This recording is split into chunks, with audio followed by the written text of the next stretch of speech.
The man parked the car and rushed to open the door, helping the two men get inside. Once they were inside the house, the man hung up the phone call. He turned to face the two men and tried to explain what had happened. "I received a call from my own number, and the person on the other end asked for my help.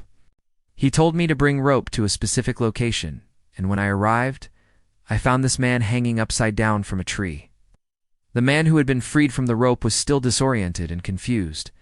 He didn't remember anything about what had happened to him. The man explained everything to him, including the phone call and the mysterious voice.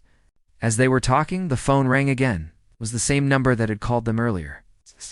The man who had been missing for days finally recognized the voice on the other end of the line. I know you," he said in a shaky voice. The man on the phone was shocked. You know this person?" he asked. The missing man nodded. "Yes, it's me." Right. "I'm sorry. I didn't mean to scare you like that, but I needed your help," he said. At this point, the man on the phone was completely confused.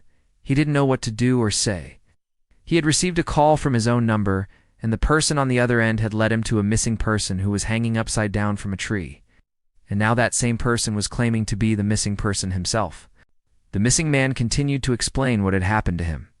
He had been kidnapped and taken to that location where they hung him upside down in an attempt to scare him. But he managed to free himself using a stick and then ran away. He had no idea how or why he had been chosen, but he was just glad to be free. As the missing man spoke, the man on the phone felt a sense of relief wash over him. Finally, he understood what had happened. He had stumbled upon something that was bigger than he could have imagined. But there was still one question that lingered in his mind. Who had called him and why? He looked at the two men in front of him and asked, "Why did they call me? What was the purpose of all this?" The missing man shook his head. "I don't know. Maybe it was a mistake. They probably meant to call someone else," he replied. The man on the phone wasn't so sure. He had a feeling that there was more to the story, but he didn't know what it was. Despite all the confusion and chaos, one thing was clear. It helped save the life of a missing person, and that was something that mattered the most. In the end, the man on the phone called the police, and they arrived at the house to take the missing man back into custody.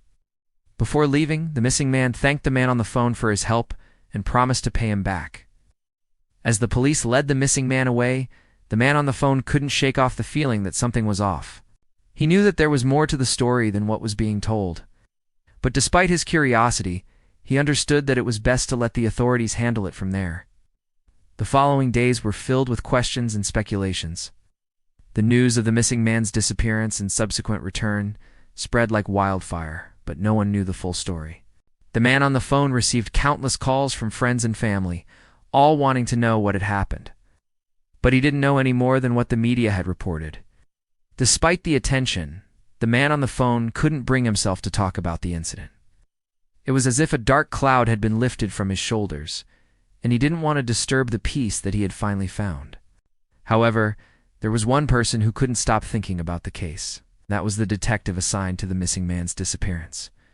From the moment he heard about the case, he was determined to find out what had happened and who was responsible for the cryptic phone call. The detective gathered all the information that he could find about the man on the phone and the missing man, trying to find a connection between them. But everything seemed to be in order. There was no link between them except for the fact that they had both been involved in the same incident. Days turned into weeks, and the detective was getting frustrated.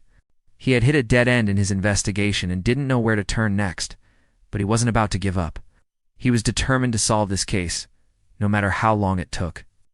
Meanwhile, the man on the phone tried to move on with his life, as if nothing had happened. He went to work, spent time with his loved ones, and tried to forget about the incident. But the detective's investigation kept bringing him back into the spotlight. One day, the detective decided to pay the man on the phone a surprise visit.